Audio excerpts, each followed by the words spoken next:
여러분 안녕하세요. 공부법 학회 회장 이윤규 변호사입니다. 오늘 여러분들께 공부 테크트리, 여러분들 이제 뭐 스타크래프트라든지 유명한 게임들을 보면은 어떤 순서로 뭐 건물을 짓는다든지 하면은 효율적인 그런 게 나오잖아요. 결과물이. 그죠? 공부도 마찬가지거든요. 제가 7가지로 한번 나눠서 정리를 해봤습니다. 일단 화면을 보시면은 공부 테크트리는 이렇게 총 7단계로도 나눠져요. 유형도 7개지만 기초 인풋 부분은요, 내가 뭐 기출 문제를 해설을 보든 아니면은 어떤 강의를 듣든 꼭 필요한 필수 지식이라고 할 수 있는 부분이고요. 심화 인풋은 이제 기출 문제를 적극적으로 다루는 그런 단계라고 할 수 있습니다. 그다음 아웃풋이 이제 2개로 나뉘는데 프랙티스 단계, 나에게 부족한 부분을 채우는 단계가 있고요. 그다음 이제 단권화 단계가 있어요.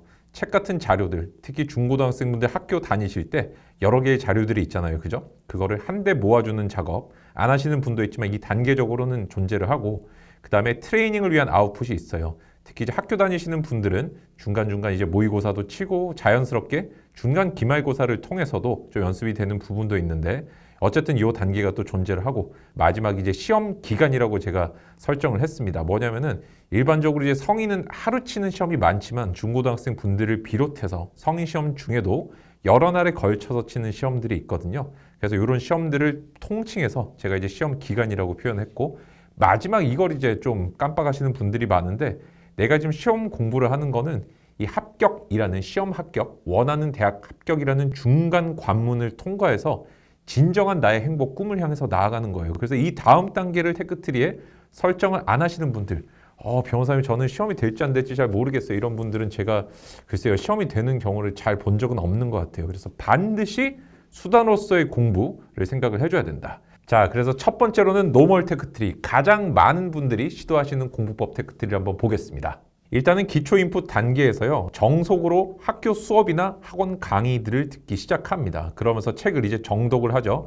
근데 이 부분에서 굉장히 많은 일단 에너지를 소모해요. 그래서 학교에서도 이 수업 자체를 잘 따라가는지 못 따라가는지에 따라서 이제 중위권과 하위권이 조금 수험적으로 나눠진다고 볼 수 있고, 그 다음에 성인 수험생 같은 경우도 이걸 끝까지 따라가는 분들은 그래도 어느 정도 시험 합격률이 제가 볼 땐 60% 이상은 나오게 되는 것 같아요.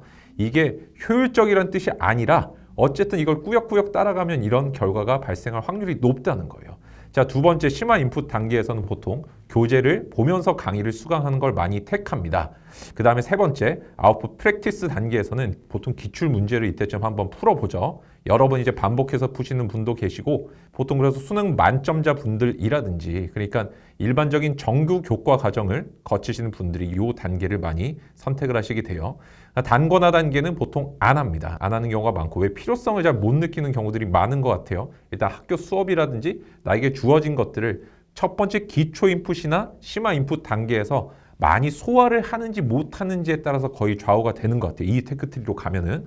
그 다음에 실전 모의고사는 역시 마찬가지로 정규 교과 과정을 따라갈 때는 거의 대부분 응시를 하게 되어 있죠. 그 다음에 성인 수험생 같은 경우도 이때까지 따라오는 에너지가 어떤 남아 있으실지는 모르겠습니다만, 어쨌든 여기까지 오면은 또 거의 시험 합격률이 제가 생각할 때는 한 80%까지는 올라가는 것 같아요.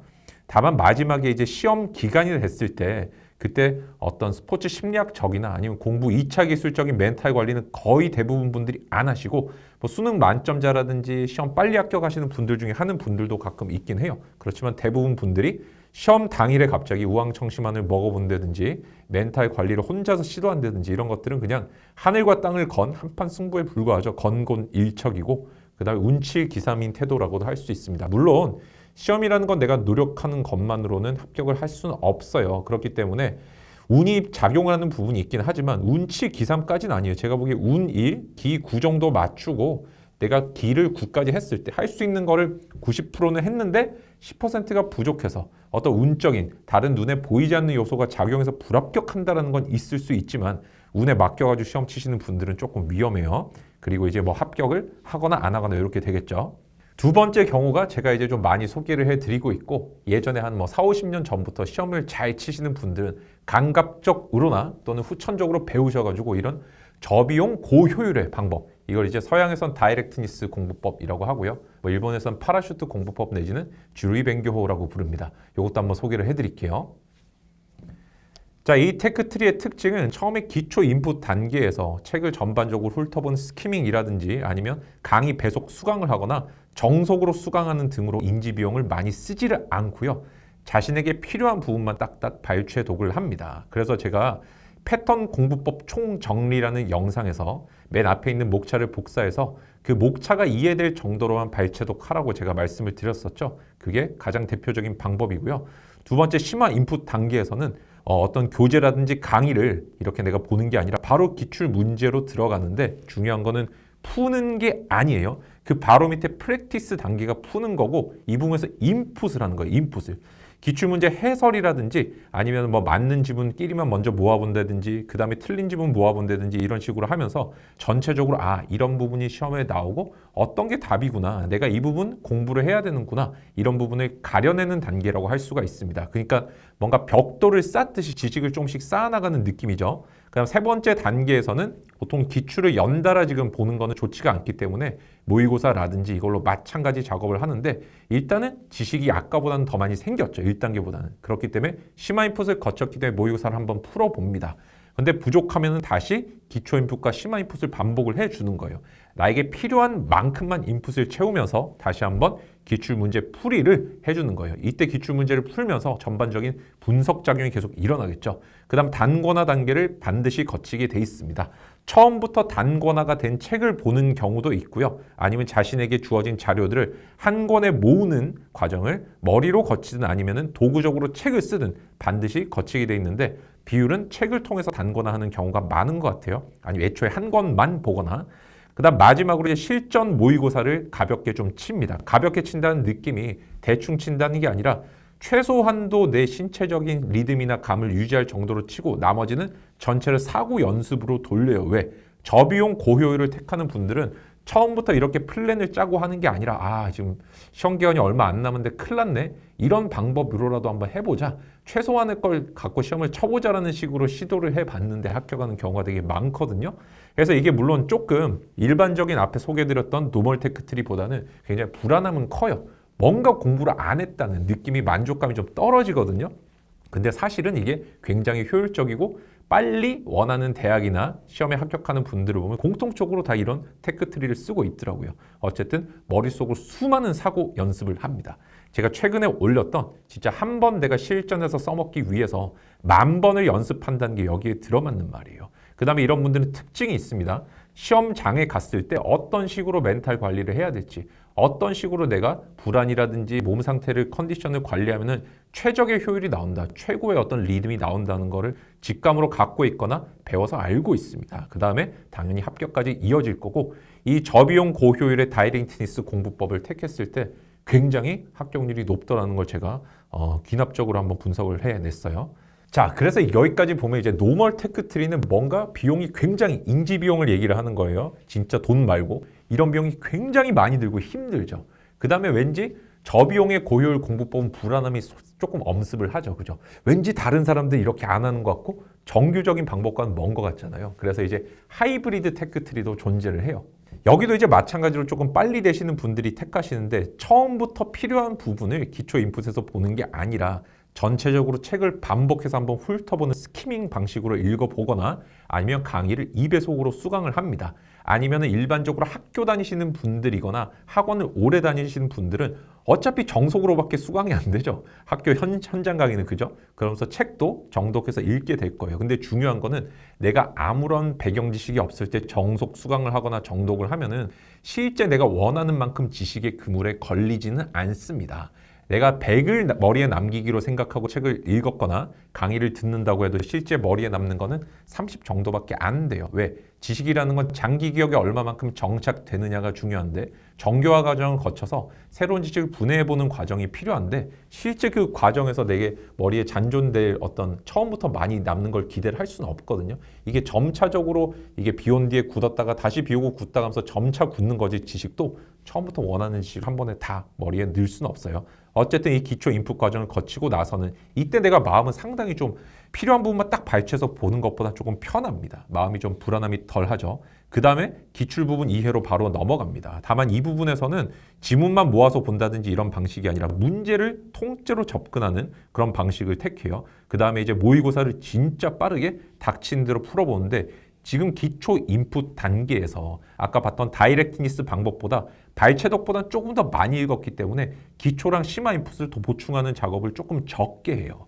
그 다음에 교재를 빠르게 이해독하시는 분들도 상당히 많이 계신데 어쨌든 모의고사를 풀고 그 다음에 기출문제도 동시에 풀어줘요. 그래서 이 부분에 사실 하이브리드 방식을 택하는 분들의 특징은 학교 수업이라든지 아니면 뭐 어디 대학에서의 정규 교과 과정을 천천히 잘 밟아온 분들이 보통 문제를 이런 식으로 몰아가지고 진짜 뭐 예를 들어서 하루에 뭐 일주일에 한 권 풀기 이런 식으로 이제 문제 풀기를 시도를 해요. 그러면서 사실상 여기서 기출의 분석이 귀납적으로 같이 일어나는 어떤 작용을 좀 택합니다. 그 다음에 책 단권화도 거의 필수적으로 다 거쳐요. 실제 근데 내가 여러 권의 책을 모아놓고 한 권으로 모으는 작업을 하는 게 아니라 처음부터 딱 한 권을 정해가지고 거기서도 불필요한 걸 좀 덜어내는 방식으로 하는 경우가 대부분입니다. 그 다음에 실전 모의고사도 당연히 풀어보는데 여기서도 아까 봤던 다이렉트니스처럼 이 비중은 조금 낮고 요런 식으로 내가 실전에서 하겠지라고 생각하고 이때부터 사고 연습을 머릿속으로 자꾸 해주는 거예요. 실제 제가 이제 아웃풋 트레이닝 기간에서는 마무리 공부 여러분이 아시는 회독법이라는 개념을 조금 제외를 했지만 실제 이 사고 연습 안에 회독이 모두 들어가고 사고 연습이 없는 회독은 의미가 없다는 것도 한 번 더 기억을 해두시기 바라고 하이브리드 공부법을 택할 정도면 어느 정도 멘탈 관리가 되는 분들이 많으시더라고요. 그래서 이거는 필연적인 거라기보다는 통계적으로 제가 봤을 때 제 경험상 이런 식으로 테크트리가 조금 구성이 됐던 것 같습니다. 그 다음에 네 번째 테크트리가 이제 일반적인 것도 아니고 그 다음에 저비용 고효율도 아니고 고비용 굉장히 노력은 많이 필요한데 효율은 굉장히 떨어지는 테크트리입니다. 이거를 한다고 시험이 안 되는 건 아닌데 굉장히 고통스럽고 오래 걸리는 경우가 많아요. 한번 볼게요. 첫째 일단 기초 인풋 단계에서 정속 수강하고 정독으로 학원 강의라든지 학교 수업을 천천히 꾸준히 다 듣습니다. 그 다음 두 번째 단계 심화 인풋 단계에서도 마찬가지로 강의만 수강해요. 기출 풀이를 해주는 강의라든지 심화 강의라든지 어떤 학원의 커리큘럼을 이대로 쭉쭉 따라가주는 거죠. 그 다음에 아웃풋 프랙티스 단계에서는 이제 근데 내가 문제는 풀어봐야 될 것 같아. 그래서 문제풀이 강의를 수강하지는 않는데 이때부터는 기출을 눈에 이제 바르기 시작합니다. 근데 실제 자기가 아웃풋을 해야 되는데 사실 이거 잘못됐죠. 기출을 눈에 바르는 건 인풋이거든요. 머릿속에 지식을 집어넣는 과정이고 지식을 내가 머릿속에 탐색해서 재현해보는 게 아웃풋인데 그 과정이 생략돼 있기 때문에 여기서부터 이제 본격적인 저효율이 나오기 시작해요. 그 다음에 단권화 단계에서도 심각한 문제점이 있는데 손으로 직접 써서 별도로 정리를 한다든지 사실 물론 수능 만점자 분들 중에도 별도 정리하신 분들이 있지만 이분들의 전제는 뭐냐면 기초 인풋이나 심화 인풋 단계에서 본인들이 머릿속으로 지식이 필요한 한도로 다 정리가 됐을 때 이때 종이 한두 장의 형태로 아주 최소한도의 양으로 단권화 내지는 별도 정리를 했습니다. 손으로 쓰면서. 근데 잘못하는 분들 최고의 고비용의 저효율은 책을 그대로 베껴 쓴다든지 또는 베껴 쓰고 옮겨 쓰는 방식으로 외운다든지 이런 식으로 공부하시는 분들이 진짜 비용은 많이 들고 효율은 정말 떨어진다는 거 기억해 두시고 그 다음에 단권화를 아예 안 하시는 분들도 계세요. 근데 이때쯤 되면은 자료가 이제 넘쳐나기 시작해서 정리가 안 되거든요. 어쨌든 이걸 꾸역꾸역 다 봐요. 이때부터는 이제 체력, 정신 체력이라는 무지막지한 비용을 소모하게 되지만 아웃풋은 잘 보시면 사실상 없어요. 그렇기 때문에 이제 안 되기 시작하죠. 그 다음에 여기까지 오면은 내가 모든 자료를 소화하는데 시간이 엄청나게 많이 듭니다. 그래서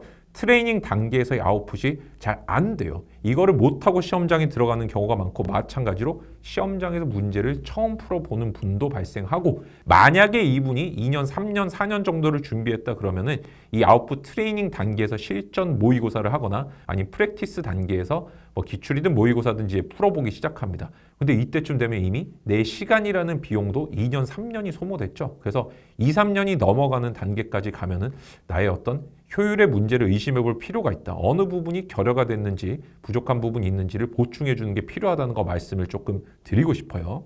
자, 그 다음에 학원 입장에서만 좋아 보이는 학생이 있습니다. 실제 공부의 효율, 결과를 낸다. 이 중간 단계를 지난다는 입장에서는 별로 효율이 좋지 않은 또 경우가 있어요.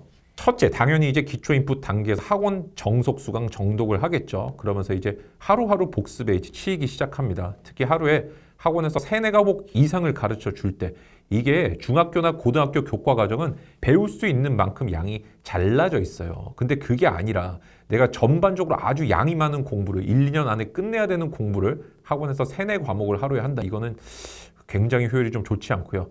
두 번째, 심화 인풋 단계도 마찬가지로 학원의 커리큘럼을 그대로 밟겠죠. 그럼 여기서부터 사실 문제가 시작되는 거예요.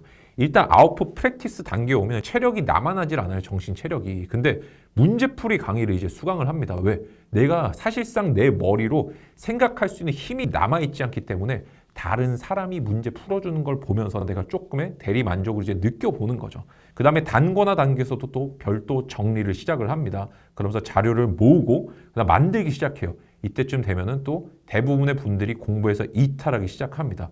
어쨌든 엉덩이로 버티고 실전 모의고사까지 거쳤다. 사실 이게 굉장히 학원의 입장에서 제시하는 이상적인 커리큘럼의 방식이긴 하지만 체력적으로 사실 너무 힘들어요. 이거를 다 따라가려면은 진짜 이를 악물고 버틴다. 저는 이렇게까지밖에 표현을 못 하겠어요. 물론 어떤 분은 변호사님 저는 실제 그렇지는 않던데요. 다 따라가기 수월하던데요. 글쎄요. 그분이 굉장히 뛰어난 지능을 가지고 계시거나 나는 잘 몰랐지만 여기 관련된 선제적인 지식을 갖고 있거나 아니면 정신 체력이 정말 말 체력일 수도 있습니다. 이게 본인의 입장을 어떤 이렇게 일반화시켜서 생각하는 것보다 삼자적인 입장에서 객관적으로 어떤 표준이 좀 많은지를 한번 거꾸로 보는 게 자신의 객관적인 위치를 메타인지해보는 데 도움이 좀 되는 것 같고요. 그리고 사실 이런 분들이 또 실제 시험 기간에서의 어떤 원칙이라든지 어떤 대책 같은 것들을 많이 마련해서 또 가지는 않으세요. 그래서 이제 건곤일척, 운칠기삼의 경우로 좀 많이 가는데 이렇게 됐을 때 다음 해에 또 내가 만약 시험이 안 됐다, 운이 없어가지고 내지는 어떤 정신 체력이 부족해서 모든 커리를 소화를 못했다든지 아니면 아웃풋이 부족해서 뭔가를 못 해봤다든지 이러면은 이제 강사 탓을 보통 많이 하게 됩니다. 이 강사가 나랑 맞지 않다든지 아니면 이 강사가 뭐 못 가르친다든지 아니면 이 강사가 안 가르치는 게 시험에 나왔다든지. 근데 여러분들께서 여기서 한번 생각해 보셔야 되는 게 학원 강사가 가르쳐 주는 게 시험에다 나온다고 하려면 모든 거를 다 가르쳐야 되는데 그거는 비용적으로 봤을 때 인지 비용을 너무 많이 소모해요. 시험은 만점을 받아야 된다. 내가 진짜 수능 만점을 받겠다는 목표가 아니라면 모든 것을 다 공부하는 게 아닙니다. 그래서 내가 어느 정도 점수를 얻어야 되는지 한번 생각해 볼 필요가 있다. 이것도 좀 말씀을 드리고 싶고요. 자, 그 다음 이제 테크트리 자체를 잘못 짠 경우입니다. 이거는 효율 자체가 나올 수가 없어요. 잘못 짰기 때문에. 첫 번째 경우를 보여드릴게요. 첫 번째는 기출만 눈에 바르는 경우입니다. 이 부분이 이제 공부법 영상이라든지 공부법 책을 봤을 때 내가 마음대로 그냥 인지를 해가지고 이런 거구나. 그냥 내가 마음대로 판단을 내려가지고 기초 인풋 단계를 뛰어넘는 거예요. 야, 기출이 중요하다며. 그러면서 갑자기 기출 문제를 노베이스 상태에서 보기 시작합니다. 이해가 안 되겠죠, 당연히. 기본적인 지식이 없는데 기출 문제를 볼 수가 있나요? 그죠? 그래서 기본적인 걸 안 보고 기출 문제 보면 이해가 안 돼요. 그 다음에 아웃풋 단계로 넘어가니까 사실 모의고사나 기출문제 풀이라든지 문제풀이 강의를 수강을 안 해보는 거 아니에요.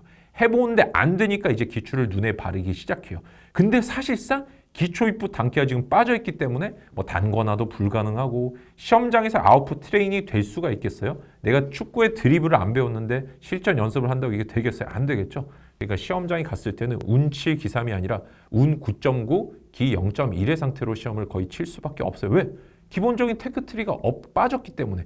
기초 단계가 빠지면 아무리 내가 기출문제를 열심히 보더라도 절대로 이거는 시험이 되기 어렵습니다. 물론 이제 아주 예외적인 시험들도 존재를 하죠. 운전면허 시험 같이 일반적인 내가 인풋을 갖고 있는 시험이 있어요. 내가 차가 어떻게 움직이는지 아니면 도로교통 내가 횡단보도 때 빨간불에 건너면 되는지 안 되는지 알고 있잖아요. 그죠? 노베이스는 아니잖아요. 그런 극단적인 경우에 여러분들의 인생을 시험 유형을 거기에 끼워 맞추시면 안 돼요. 자, 그 다음 마지막 테크트리가 어느 정도 이제 공부법도 알고 그러는데 효율만 추구하다가 이제 잘못 가버린 경우가 있어요. 화면 한번 보세요. 처음에 일단 기초 인풋 단계를 합니다. 이윤규 변호사가 책은 그래도 봐야 된다 그랬어. 그러면서 목차 펼쳐놓고 이제 복사하고 전반적인 부분 발췌독을 해요. 근데 중요한 건 여기서 갑자기 기출문제를 보래매 이러면서 기출문제 풀기 시작합니다. 풀기 시작해요. 여러분 정말 중요해요. 여기서 한번 멈춰보세요. 기출은 외우는 거예요. 처음에는 내가 어떤 식으로 접근하는지 외우고 나서 이거를 재현해 보는 게 아웃풋이에요. 정답대로 풀리는지를 내가 확인을 해봐야 되는데 이 부분을 싹 건너뛰고 갑자기 진짜 내 실력대로 풀어봅니다. 푸니까 당연히 문제가 안 풀리죠. 불안해지기 시작합니다. 근데 정리할 건 없기 때문에 당연히 단권화는 할 수가 없어요. 그래서 실전 모의고사를 한번 풀어봅니다. 이때쯤 되면은 야, 공부는 양칙이래 이러면서 문제를 냅다 많이 풀어보는데 절대 머리에 쌓일 리가 없죠. 왜?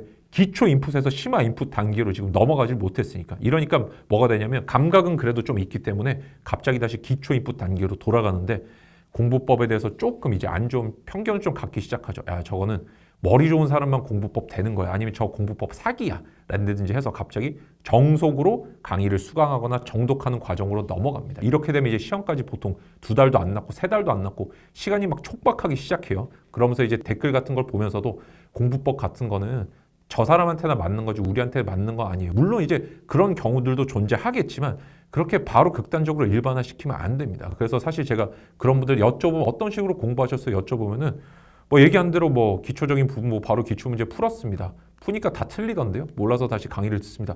이거는 테크트리를 잘못 애초에 그냥 단계를 건너뛰고 짠 거잖아요. 그죠? 잘못된 건데 어떤 부분이 잘못된지 모르기 때문에 내가 여기서 빠져나올 수가 없는 케이스죠. 네, 여러분 그래서 지금까지 제가 7가지 테크트리를 설명을 한번 드려봤는데 공부법을 재미로 하시면 안 되고요. 이 중에 내가 어디에 속해 있는지 아니면 내가 조금 더 효율적인 테크트리가 뭔지 나에게 부족한 부분 어떤 부분을 채우면 내가 다른 테크트리로 전환이나 수정이 되는지 아니면 내가 현재 있는 대안 중에 비슷한 결과를 내지만 조금 더 저비용은 뭔지 불안함을 조금 낮출 수 있는데 비용을 더 투자하는 건 뭔지 이런 식으로 여러분들이 조합하는 지혜가 필요합니다. 그래서 이걸 보고 듣고 야 그냥 재밌다 이렇게만 느끼시면 절대 안 되고 꼭 나의 과정을 되돌아보고 분석하는 게 필요하다는 말씀을 드리면서 마무리를 하겠습니다. 네, 여러분들께서 하여튼 굉장히 지금 시험이라는 어떤 괴물에 진짜 이걸 이기기 위해서 인지적인 비용, 여러분들의 젊음, 인생을 좀 많이 쏟아붓고 계신데 제 채널을 통해서 정말 조금 어떻게 보면 좀 손쉽게 근데 당연히 거쳐야 되고 당연히 투입되는 비용은 꼭 쓰셔야 돼요. 이거 내가 아무런 고통 없이 지나겠다는 거 그건 글쎄요. 그렇게 세상에 누워서 떡 먹는 일들은 잘 없고요. 내가 투입돼야 될 비용보다 오버하는 과잉된 비용을 줄여주기 위한 게 이 저희 드림스쿨이라든지 아니면 공부법이라는 거 한번 명심해 주시면 좋겠습니다. 궁금한 점 여러분들 댓글로 남겨주시면 제가 가능한 범위에서 답변 드리도록 하겠습니다. 감사합니다. 여러분 이상 이윤규 변호사였습니다.